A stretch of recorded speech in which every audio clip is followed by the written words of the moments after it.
काश ऊपर वाला एक बच्चा दे देता, मेरी सूनी गोद न जाने कब ऊपर वाला भरेगा। तभी वहां लता की बुआ की बेटी शीना आ जाती है। अरे दीदी क्यों परेशान हो रही हो, सब हो जाएगा। आपने क्या किसी का बुरा किया है जो आपको भगवान बच्चा नहीं देंगे। लता और शीना की खूब पटती थी। दोनों बहनों की शादी भी एक ही शहर में आसपास ही हुई थी। तू है तो सहारा रहता है, वरना किससे बात करूं, किससे दुखड़ा रो। प्रकाश तो कहते हैं ठीक है, हम एक दूसरे के सहारे ही जिंदगी बिता देंगे, लेकिन तभी लता का पति प्रकाश आ जाता है। अरे क्यों परेशान हो रही हो, मैं हूं ना तुम्हारे लिए। प्रकाश लता को बहुत प्यार करता था। वो नहीं चाहता था कि वो बच्चे के लिए परेशान हो। क्यों जीजाजी, आपको नहीं लगता कि बच्चा हो जाना चाहिए? नहीं, बिल्कुल नहीं लगता। अरे कई लोग तो ऐसे भी होते हैं जो बच्चा करना ही नहीं चाहते, बस एक दूसरे के साथ अच्छे से जिंदगी जीना चाहते हैं। अरे लता, बच्चा हो जाएगा तो तुम्हारी जिंदगी भी ना ये शीना जैसी हो जाएगी। शीना को प्रकाश की बात बुरी लगती है। क्यों, ऐसी क्या बुरी है मेरी जिंदगी? अब देखो, मैं और लता तो कहीं भी निकल जाते हैं घूमने के लिए, 2 पहिए गाड़ी में भी आराम से जिंदगी चल रही है। तुम हो क्या मेरी लता की तरफ फ्री? बस बच्चों में बेवजह उलझी रहती हो, ना चोटी करने का समय, ना खुद के लिए तैयार होने का। अभी भी देखो कैसी लग रही हो। शीना को प्रकाश की बात अच्छी नहीं लगती। तब पास खड़ी लता शीना को समझाती है। अरे तुम्हारे जीजा जी की तो आदत है मजाक की, जानती हो ना। प्रकाश, जिसे शीना से जलन थी क्योंकि उसके बच्चे थे, वो अमीर थी और उसका पति प्रकाश से ज्यादा कमाता था, लेकिन लता और शीना के बीच के प्यार को देखकर वो कुछ नहीं कहता था। कोई बात नहीं दीदी, अच्छा मैं चलती हूँ, छोटी वाली के उठने का वक्त हो गया है ना। वही तो मैं कह रहा हूँ। अब देखो लता, इन सब से कम तुम बची हुई तो हो।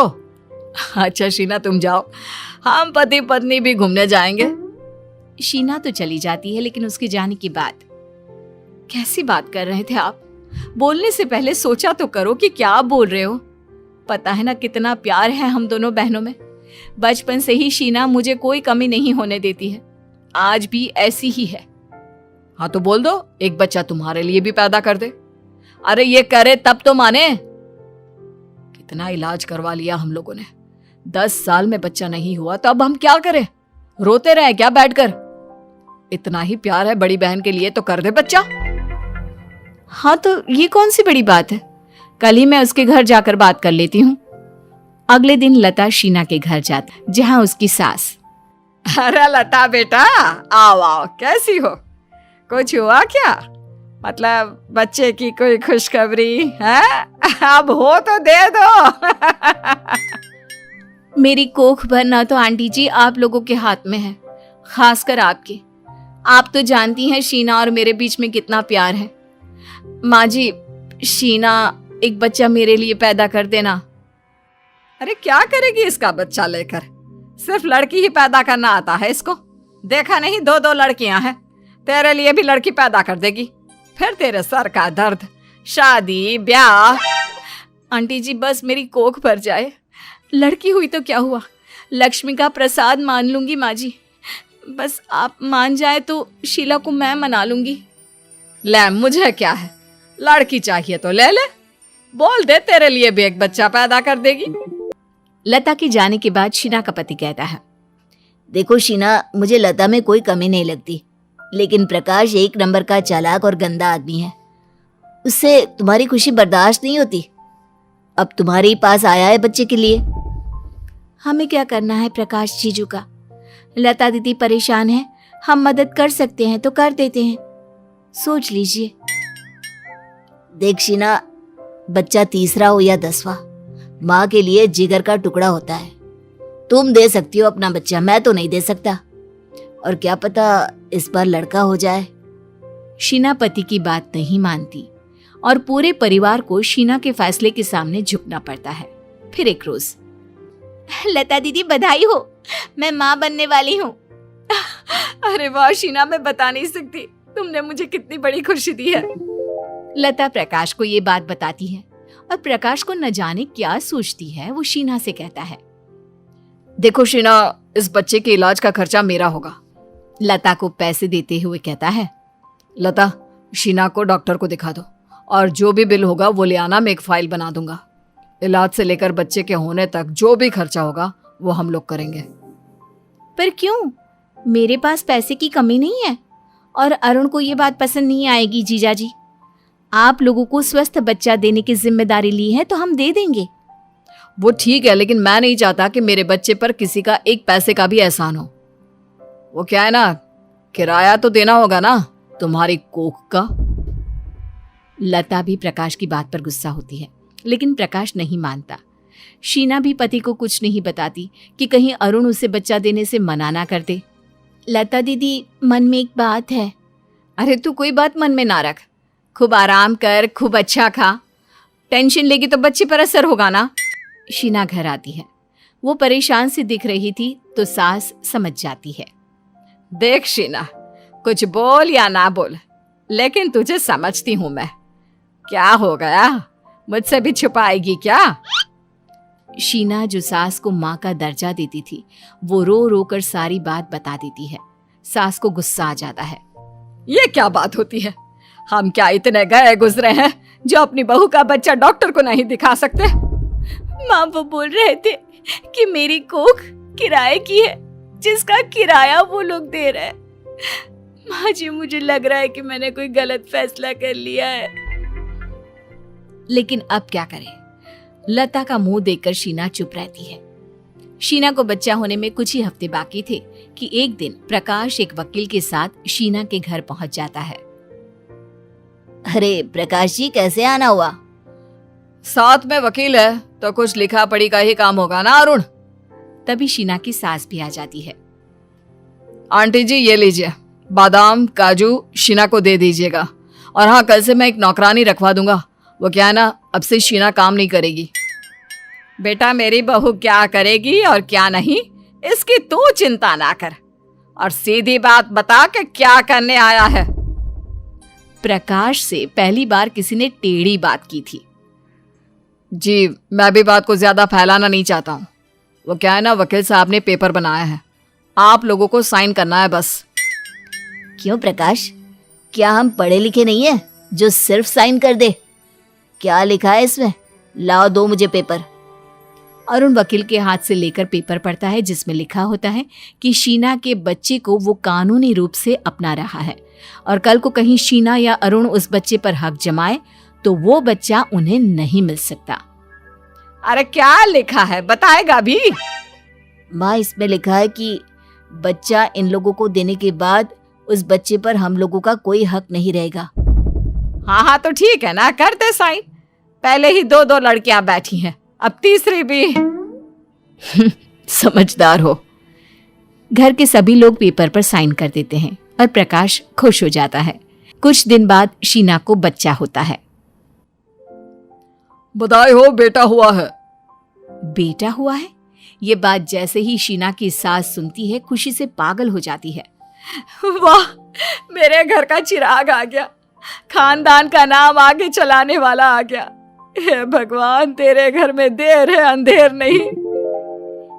कितनी खुशी की बात है कि शीना को बेटा हुआ है, उसका परिवार पूरा हुआ। वो लोग पागल है तो क्या तुम भी पागल वाली बात करोगी? ये बच्चा हम लोगों का है। अरे नहीं नहीं, शीना के घर में बेटे की जरूरत थी। लेकिन वो बेटा हम लोगों के भाग्य से हुआ है। बेटा हमारा है और मैं लेकर रहूंगा, और तुम चुप रहो नहीं तो। लता पति के सामने कुछ नहीं बोलती। प्रकाश शीना के कमरे में जाता है जहां उसका सारा परिवार होता है। देखो तो मैं अपने बच्चे को। लता को बुला लीजिए। अरुण, पता है, वो तो भगवान के सामने ही आंख बंद करके बैठी है, उसे तो पता भी नहीं कि उसका बच्चा आ गया है। लाओ, दो जरा मेरा बच्चा। सास कुछ कहती कि लता आ जाती है। दीदी, आपका बच्चा कैसा है? अरे कैसा आपका बच्चा शीना? लड़का है, मेरे घर में लड़का नहीं है, मैं नहीं दे सकती बेटा। अरुण और शीना माँ को समझाते कि उसके पहले ही प्रकाश बोल देता है। कैसी बात कर दी आंटी, मैं भी कच्चा खिलाड़ी नहीं हूँ। मैं जानता था कि तमाशा होगा, ड्रामा करेंगे आप। झूठे इमोशन वाला, इसीलिए तो मैंने पक्का काम किया था। प्रकाश पेपर दिखाता है, साथ ही वो फाइल भी सामने रख देता है जिसमें उसने सारे खर्चों का बिल लगाया था। ये क्या है? देख अरुण, इस आदमी ने 100 रुपए के फलों का भी बिल लगाया है। ये तो। तभी लता बोल पड़ती है, क्यों ना लगाए, किराया दिया है कोख का, एक एक पैसा हमारा था उस बच्चे के होने का। बेचारी शीना और उसका परिवार तो डर ही जाते हैं। वो कोर्ट कचहरी के चक्कर नहीं लगाना चाहते, सो लता शीना से बच्चा लेकर चली जाती है। अगले रोज, माँ मैं लता दीदी के घर जा रही हूँ बच्ची को दूध पिलाने। शुरू के दिनों में तो माँ का दूध बहुत जरूरी होता है ना। हाँ हाँ, जा शीना। शीना लता के घर जाती है और लता अंदर से ही, क्या हुआ शीना, अभी तो तुम्हें आराम करना चाहिए, यहाँ क्या करने आई हो? दीदी वो बच्चे को दूध पिलाने और उसे देखने का भी मन था। नहीं नहीं, वो सो रहा है, हम लोगों ने ऊपर का दूध दे दिया है। जीजा जी एक बार बच्चे को देख लेने तो दीजिए, चुपचाप देखकर चली जाऊंगी। लेकिन लता और प्रकाश नहीं मानते, वो लोग दरवाजा नहीं खोलते। बाहर धूप और गर्मी में खड़ी शीना को चक्कर आता है और वो गिर जाती है। आसपास के लोग उसे उठाते हैं और घर के अंदर ले जाते हैं। अरे लता, ये तो तुम्हारी बहन है ना, जिसका बच्चा तुम ले आई हो। ये तुम्हारे घर के सामने कब से खड़ी है, दरवाजा क्यों नहीं खोल रही थी? तभी अरुण और उसकी माँ भी आ जाते हैं। सास बच्चे को गोद में ले लेती है। लता दीदी, आपको देखकर हम लोगों ने ये फैसला लिया था कि आपकी कोख भर जाए, लेकिन प्रकाश जी इस लायक नहीं कि वो हमारा बच्चा पाले। और हाँ, कोर्ट के दरवाजे से बच्चा लिया था ना, तो अब वहीं से वापस भी लेकर दिखा देना। देश का कोई कानून ऐसा नहीं हो सकता जो माँ को अपने एक दिन के बच्चे से मिलने ना दे। नमस्ते। जी नहीं बहन, हम तो दहेज में 25 लाख से 1 रुपया कम नहीं लेंगे। शादी करनी है तो करो, वरना मत करो। हमें अपनी बेटी की शादी करनी है, उसका सौदा नहीं जो 25 लाख देकर आपका पेट भरे। हाँ हाँ, तो मत दीजिए 25 लाख। मेरे बेटे के लिए लड़कियों की कोई कमी नहीं है। अरे चलो सब यहाँ से। नलिनी अपने बेटे ध्रुव और पति के साथ वहां से चली जाती है। नलिनी, अगर तुम ऐसे ही हर जगह दहेज के नाम पर भीख मांगती रही ना, तो फिर तो होने से रही हमारे बेटे की शादी। अरे इकलौता बेटा है हमारा, ऊपर से उसकी सरकारी नौकरी भी है, पूरा हक बनता है हमारा 25 लाख पर, फिर कैसे ना मांगू? तो क्या हुआ माँ, हमारे पास क्या कमी है पैसों की? आपके कारण कल तक जो लड़कियां मुझसे शादी करने के लिए मरती थी ना, आज वो मुझे देखते ही दूर भाग जाती है। अरे तो इसमें इतना रोने की क्या बात है? तू देखना, मैं तेरे लिए उन लड़कियों से भी अच्छी लड़की ले आऊंगी। कब? जब हमारे बेटे की उम्र निकल जाएगी। अरे आपको क्यों इतनी जल्दी हो रही है? अभी सिर्फ 26 साल का ही तो है हमारा ध्रुव। तो क्या माँ, अब बुढ़ापे में मेरी शादी कराना चाहती हैं? नलिनी दोनों बाप बेटों के सवालों से परेशान होकर अपने कमरे में चली जाती है, जिसके कुछ दिन बाद फिर से नलिनी और उसका परिवार लड़की देखने जाता है। हमें तो आपका ध्रुव बहुत पसंद है, अगर आप कहें तो हम पंडित जी से बोलकर कल ही शादी का कोई शुभ मुहूर्त निकाल दें। हाँ हाँ बिल्कुल, क्यों नहीं स्मृति जी, हमें भी आपकी बेटी शालिनी बहुत पसंद आई है। लेकिन शादी का मुहूर्त निकालने से पहले जरा लेन देन की बात भी तो कर ले। जी मतलब ये कि दहेज कितना देंगी आप? देखिए, माफ कीजिएगा बहन जी, लेकिन हम दहेज के सख्त खिलाफ हैं। स्मृति की बात सुनकर नलिनी झट से खड़े हो जाती है। यह क्या बात हुई? दहेज देने की औकात नहीं है तो साफ साफ बोलिए ना। खामखा हमारा समय बर्बाद कर दिया। हमें भी कहाँ पता था कि आप लोग भी दहेज के भूखे होंगे। कहने को किसी चीज की कमी नहीं है आपके घर में, उसके बावजूद भी दहेज का इतना लालच। आपसे लाख गुना अच्छे तो हम मध्यम वर्ग के लोग हैं। शादी के नाम पर कम से कम सौदेबाजी तो नहीं करते। अब आप ना जरूरत से ज्यादा बोल रही हैं बहन जी। वैसे भी आप दहेज क्यों मांगेगी भला? दहेज फकीरों को नहीं, हम जैसे रईसों को दिया जाता है। अगर आपका हो गया हो तो जिस दरवाजे से आप अंदर आई थी ना, उसी दरवाजे से आप वापस जा सकती हैं। स्मृति की बातें सुनने के बाद नलिनी और उसका परिवार वहां से चला जाता है। और ऐसे ही साल पर साल बढ़ते चले जाते हैं। लेकिन नलिनी की मांग की वजह से कोई भी उसके घर की बहू बनने को तैयार नहीं होता, जिसके कारण अब ध्रुव की उम्र 32 साल पहुंच चुकी होती है। भाई, अब तो जल्दी आपके बाल भी सफेद होने शुरू हो जाएंगे। लगता है इस जन्म में तो मम्मी आपकी शादी होने ही नहीं देगी। सही बोल रही है तू। लगता है मम्मी की जिद के कारण मुझे कुंवारा ही मरना पड़ेगा। पापा, आप मम्मी को कुछ समझाते क्यों नहीं? अब मैं क्या समझाऊं बेटा, तुम तो जानते ही हो अपनी मम्मी को। जब तक उसे 25 लाख का दहेज देने वाला परिवार नहीं मिल जाता, तब तक वो तुम्हारी शादी नहीं कराएगी। तो क्या अगर कोई राजी नहीं हुआ तो भाई को जिंदगी भर देवदास बनकर ही रहना होगा? देख छोटी, मेरा ना मजाक मत उड़ा।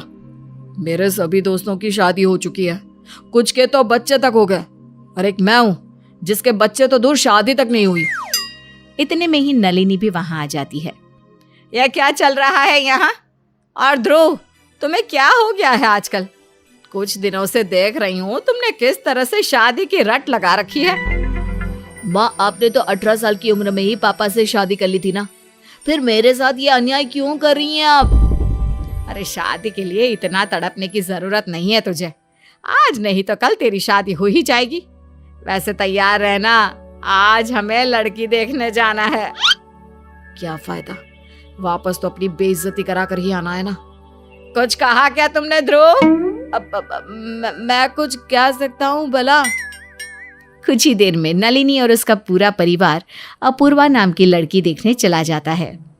पत्रलेखा, जो कि अपूर्वा की माँ होती है, वो कहती है, अपूर्वा बेटा, जरा सबके लिए चाय लेकर आना तो। अपूर्वा सबके लिए चाय लेकर बाहर आती है। अपूर्वा को देखते ही ध्रुव उस पर लट्टू हो जाता है। वो एक टक नजरों से उसकी ओर देखता रहता है। अपूर्वा बेटा, क्या कर रही हो आजकल? अंकल जी, मैं फिलहाल MBBS की पढ़ाई कर रही हूँ। पढ़ाई के बाद क्या इरादा है, जॉब या शादी? दोनों। ओफो, छोड़िए ना ये सारी बातों को। अपूर्वा, तुम्हें मेरा बेटा पसंद आया? अपूर्वा नीचे की ओर देखकर मुस्कुराने लगती है। जी माँ, मुझे भी अपूर्वा बहुत पसंद है। अरे तू चुप कर, तुझसे किसी ने पूछा क्या? हाँ, तो मैं बोल रही थी पत्रलेखा जी, आपकी बेटी ने तो हाँ कर दी है, तो क्या हम आपकी तरफ से भी हाँ समझे? जी हाँ, बिल्कुल पक्का समझिए। क्यों ना हम आज ही सगाई कर लें? अरे चुप कर नालायक। लगता है दामाद जी को बहुत जल्दी है। जल्दी तो हमें भी है, लड़के की उम्र जो जा रही है। आप फिर से शुरू हो गए। भगवान की कृपा से शांत हो जाइए आप लोग। अभी इस रिश्ते पर मेरी मुहर लगनी बाकी है। क्या हुआ समधन जी, हमसे कोई भूल हो गई क्या? अरे ना जी ना, ऐसी कोई बात नहीं है। आप तो जानते हैं ना, हमारा सिर्फ एक ही बेटा है, ऊपर से सरकारी नौकरी भी। इसलिए हम चाहते हैं कि दहेज भी आप हमारी हैसियत के हिसाब से ही दे। वो क्या है ना, हमें समाज के लोगों को भी तो दिखाना पड़ता है ना। मैं कुछ समझी नहीं, आपको दहेज में क्या क्या चाहिए?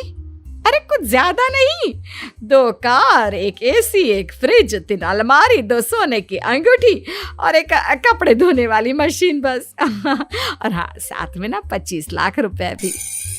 नलिनी की मांगों की लिस्ट देखकर अपूर्वा के परिवार वालों के हाथ पैर फूलने लगते हैं। लेकिन हम इतने सारे सामान के साथ आपके लिए 25 लाख रुपए का बंदोबस्त कैसे कर पाएंगे? देखिए, अब वो सब तो मैं नहीं जानती, लेकिन अगर आपको मेरे बेटे को अपना दामाद बनाना है तो ये सब सामान शादी से 2 दिन पहले ही मेरे घर पहुंचाना पड़ेगा। माँ, आपको नहीं लगता आपने कुछ ज्यादा ही मांग लिया है? आखिर बेटी तो एक हमारे घर में भी है। कल को कोई उससे शादी के बदले भी इतना दहेज मांगेगा, फिर आप क्या करेंगी? तुझसे 1000 बार बोला है ना, जब बड़े बात कर रहे हो तो बीच में मत बोला कर। समझ में नहीं आता तुझे? तुम समझ नहीं रही हो नलिनी, इतना दहेज मांगना जायज नहीं है। हाँ बहन जी, बेटी की शादी पर इतना कुछ देना हमारे लिए तो असंभव है। ये शादी करनी है या नहीं? अगर करनी है तो दहेज तो देना ही पड़ेगा। मगर बहन जी, हम कहाँ से देंगे आपको इतना कुछ? अगर हम अपना घर भी बेचते हैं ना, तब भी आपके 25 लाख पूरे नहीं हो पाएंगे। आप बस हाँ या ना बोलिए।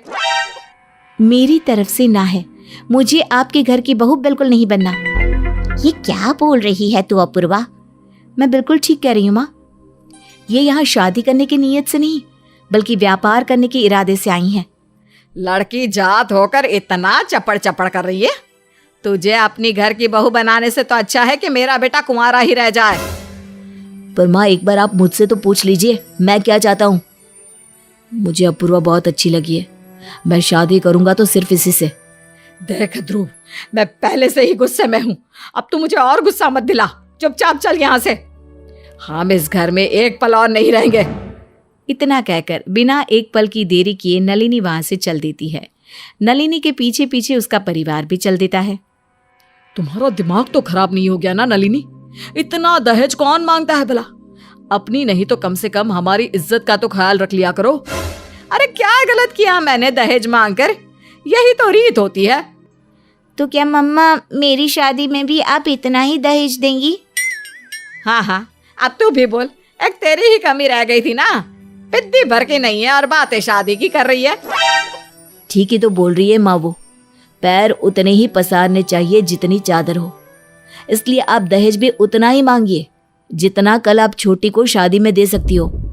वाह, क्या जमाना आ गया है। बच्चे जवान होते नहीं कि उन्हें अपनी शादी की पड़ जाती है।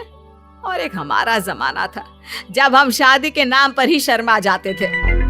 माँ, आपके जमाने की बात अलग थी, उस हिसाब से मत चलिए। तब आपकी शादी कम उम्र में हो गई थी और यहाँ तो अब मेरे सफेद बाल आने लगे हैं। अरे सफेद बाल आ रहे हैं तो मेहंदी लगा ले। वैसे भी आज के समय में तो मेहंदी आम बात है। ध्रुव अपना पैर पटकते हुए वहां से चला जाता है। ऐसे ही 6 साल बीत जाते हैं और अब ध्रुव की उम्र 38 साल की हो चुकी होती है। 38। अपनी माँ की मांगों से परेशान होकर वो घर से भागकर शादी करने का फैसला लेता है और शादी के बाद घर वापस आता है। भैया, ये कौन है आपके साथ? ये भाभी है तेरी। ध्रुव की आवाज़ सुनकर कार्तिक और नलिनी भी बाहर आ जाते हैं। हे भगवान, ये तो किससे शादी करके घर आ रहा है? माँ, इसका नाम नयनतारा है, अब ये इस घर की बहू है। तूने इससे चोरी छिपे शादी कर ली और हमें बताना भी जरूरी नहीं समझा? अपनी माँ को ना सही, कम से कम मुझे तो बता देता। क्यों बताता आपको पापा? आप लोगों के कारण ही आज मेरी उम्र 38 साल की हो चुकी है। और कब तक रहता कंवारा? मैं भी चाहता था कि कोई तो हो जिससे मैं अपना सुख दुख बांट सकूं, अपनी बातें शेयर कर सकूं। लेकिन माँ ने तो जैसे मेरी बात ना सुनने की कसम खा रखी थी। अरे तो इन सब का मतलब ये तो नहीं हुआ ना कि तू जाकर किसी को भी इस घर की बहू बना लेगा? माँ प्लीज, मैं तंग आ चुका हूँ आपकी इन बातों से। अब नयनतारा मेरी पत्नी बन चुकी है तो इन सब बातों का कोई मतलब नहीं। मैं इसे अपना घर की बहू नहीं मानती। तो ठीक है माँ, अगर आप नयनतारा को अपनी बहू के रूप में स्वीकार नहीं कर सकती तो मैं और मेरी पत्नी अभी ये घर छोड़कर चले जाते हैं। अरे ये कैसी बात कर रहा है तू ध्रुव? सही तो कह रहा हूँ माँ। वैसे भी आपको कौन सा फर्क पड़ता है? आपने तो आज तक सिर्फ अपने बारे में ही सोचा है। दहेज के लालच में आप इतनी अंधी हो चुकी थी कि ना आपको मेरी परेशानियां दिखी और ना ही आपको मेरी बढ़ती उम्र नजर आई। मानती हूँ मुझसे गलती हो गई, लेकिन शादी करने से पहले तुझे भी मुझसे एक बार बात तो करनी चाहिए थी। बात करके क्या होता माँ?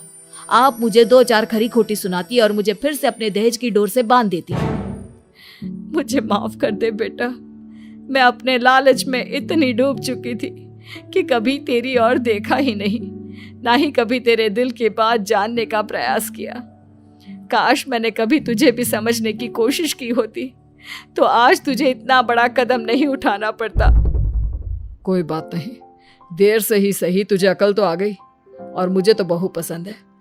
अच्छा ही हुआ जो तूने खुद से शादी कर ली, वरना तो नलिनी इसका भी हिसाब किताब कर देती। नलिनी का सिर शर्म से झुक जाता है। देर से ही सही, लेकिन उसे अपनी गलतियों का एहसास हो चुका होता है, जिसके बाद वो खुशी खुशी नयनतारा को अपना लेती है। सुंदरवन महानगर की एक छोटी सी सोसाइटी, जहां रहती थी निक्की और उनकी बहू स्वाति का परिवार। अरे बहू, अब तो पोते की शक्ल दिखा दे। तभी वहां स्वाति का पति और निक्की का बेटा वैभव आ जाता है। कैसी बात कर रही हो माँ? तुझे तो पता है ना कि अगले साल हम दोनों का प्रोजेक्ट विदेश का है। अरे वहां जाकर ही प्लान करेंगे बेबी, फिर भी रोज रोज एक ही बात। अरे वो नीलम आंटी है ना, वही बोल रही थी कि शादी को 3 साल हो गए। बेटा अगर बहू में कोई कमी है तो मुझे बता दे। स्वाति को सास की बात पर गुस्सा आ जाता है। पहली बात ये कि हमें अभी बच्चा नहीं चाहिए। दूसरी बात, अगर चलो मान भी लिया कि 3 साल में बच्चा नहीं हुआ, तो ये बताओ माँ जी कि कहाँ लिखा है कि कमी बहू में होती है? अरे और क्या, लड़कों में कोई कमी नहीं होती, समझी? तभी वहां वो नीलम भी आ जाती है, जिसका काम ही हर घर में जाकर लड़ाई लगवाने का था। अरे निकी, चल वॉक पर चले। नीलम को देखकर स्वाति को गुस्सा आ जाता है। नीलम आंटी, क्या बात है? आपकी बेटी की शादी क्यों नहीं हो रही? 30 साल का हो गया है। क्या बात है, कोई लड़की नहीं दे रहा है क्या? अरे शादी नहीं हो रही तो मतलब ये थोड़ी ना है कि कोई लड़की नहीं दे रहा है। अरे वो तो अगले साल उसका एक प्रमोशन रुका है, उसी के कारण शादी अगले साल प्रमोशन के बाद करेगा। हाँ, क्योंकि उसे मोटा दहेज मिले। क्योंकि ज्यादातर लोग इसीलिए तो शादी देर से करते हैं कि कोई मोटी मछली फंस जाए। अरे कैसी बात कर रहे हो तुम दोनों आंटी से?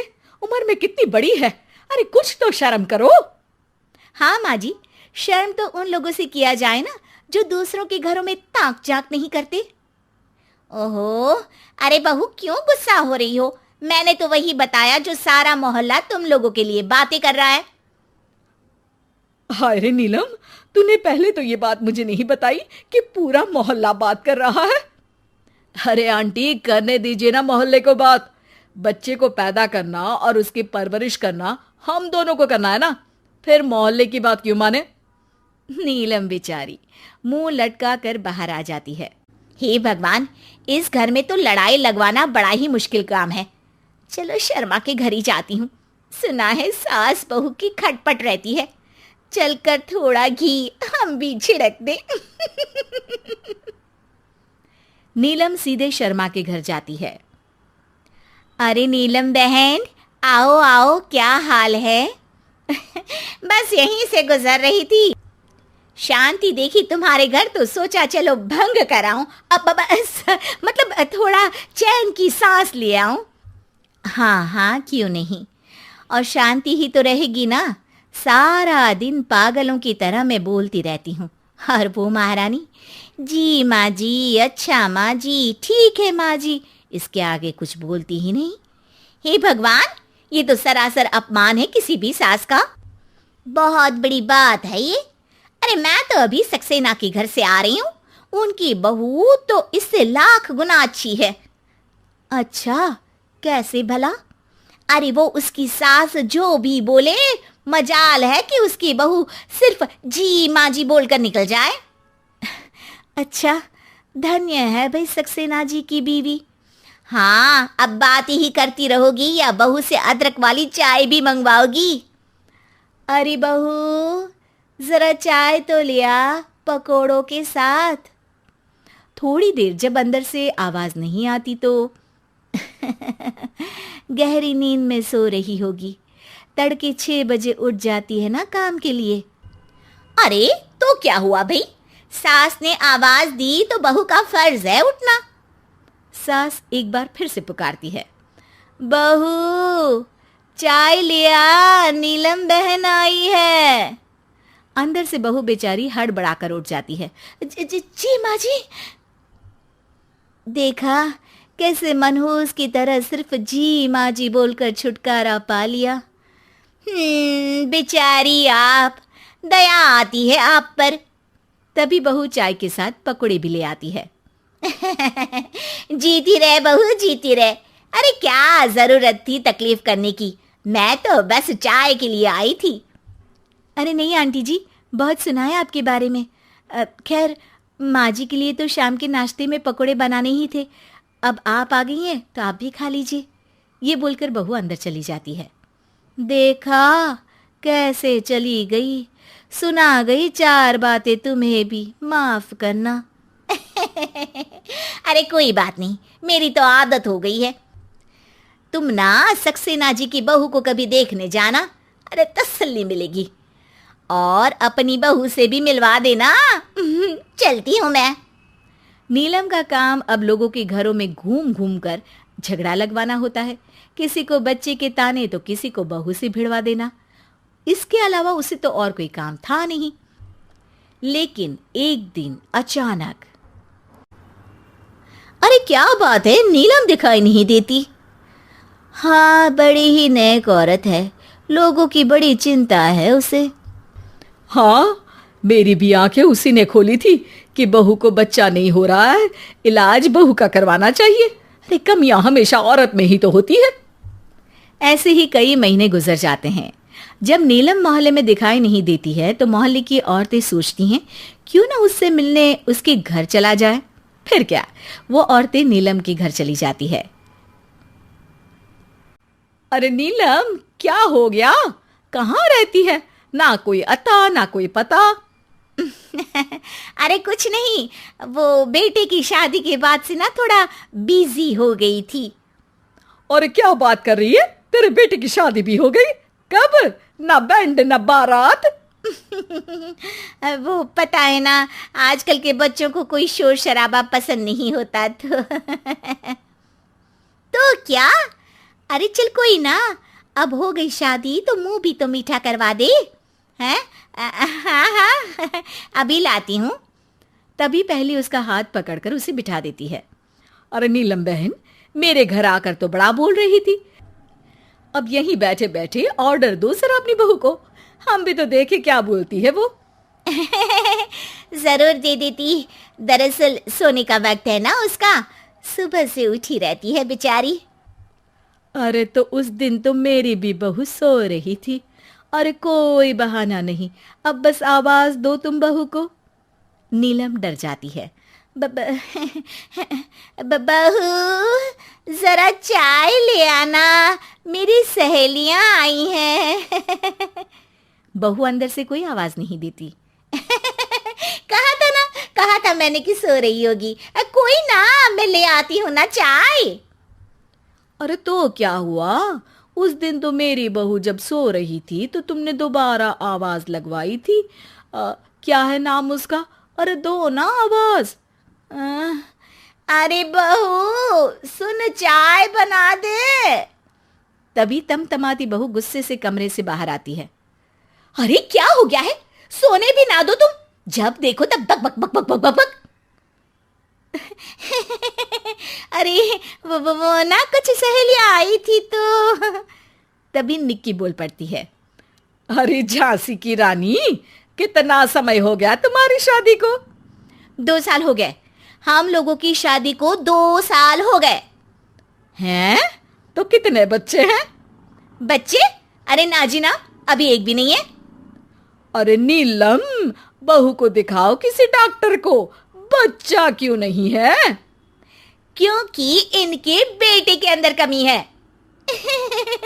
अरे वो बेटा ना जरा बाहर का खाता पीता तो थोड़ा बॉडी में ज्यादा है ना, तो थोड़ी दिक्कत है। बच्चे, अरे बहू हमारी बिल्कुल ठीक है। हाँ जी।